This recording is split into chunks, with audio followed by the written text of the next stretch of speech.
എല്ലാവർക്കും നമസ്കാരം. നമ്മുടെ കോഴികളെയൊക്കെ കാണിച്ചിട്ട് കുറേ ദിവസമായല്ലേ. നമ്മുടെ കോഴികളെല്ലാം തീറ്റയൊക്കെ തിന്നുകൊണ്ടിരിക്കുവാണ്. ഞാൻ രാവിലെ കുറച്ച് മുരിങ്ങയിലയും ചീരയിലയൊക്കെ പച്ചപ്പുല്ലും എല്ലാം അരിഞ്ഞിട്ട് കൊടുത്താണ് അതവർ കഴിച്ചുകൊണ്ടിരിക്കുവാണ്. പിന്നെ നമ്മുടെ കോഴിത്തീറ്റയും കുറച്ച് പേര് കഴിക്കുന്നുണ്ട്.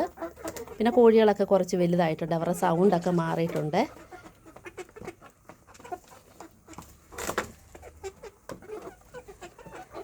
കുറച്ച് പേര് ഇവിടെ വന്നിരിപ്പുണ്ട്. നമ്മുടെ കൂടെന്ന് പറയുന്നത് നമ്മൾ കാറ്റും വെളിച്ചവും കിട്ടുന്ന രീതിയിലുള്ള കൂടുകളായിരിക്കണം നമ്മൾ പണിയേണ്ടത് കേട്ടോ. പിന്നെ ഇവർക്ക് സ്വാതന്ത്ര്യത്തോടെ ഓടി നടക്കാനുള്ള കൂടുകളും.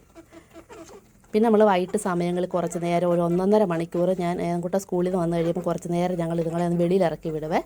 അപ്പോൾ കുറച്ച് നേരം അവർ പുല്ലൊക്കെ തിന്നും, പച്ചപ്പുല്ലും തിന്നും, അങ്ങോട്ടൊന്ന് ഓടി ഇങ്ങോട്ട് ഓടി ഒന്ന് കഴിയുമ്പോൾ കുറേ നേരം കഴിയുമ്പോൾ നമ്മൾ കയറ്റും. അല്ലെങ്കിൽ പട്ടിശല്യം ഒത്തിരി ഉണ്ട് ഇവിടെ. അതുകൊണ്ട് നമ്മൾ കൂടെ നിൽക്കണം. പിന്നെ നമ്മൾ അവർക്ക് വളർച്ചയ്ക്ക് ആവശ്യമുള്ള മരുന്നുകളും കൊടുക്കുന്നുണ്ട് നമ്മുടെ വെള്ളത്തിനകത്തിട്ട്.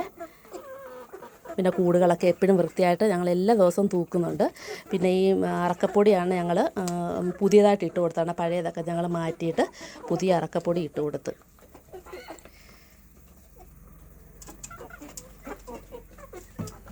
നമ്മൾ കോഴിത്തീറ്റ കൂടാതെ നമ്മുടെ കൈത്തീറ്റയോടെ കൊടുക്കണം, അല്ലേ നമുക്ക് ഒത്തിരി ബുദ്ധിമുട്ടാവും.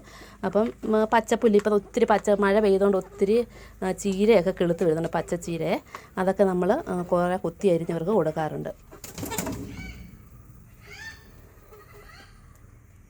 Okay, thank you.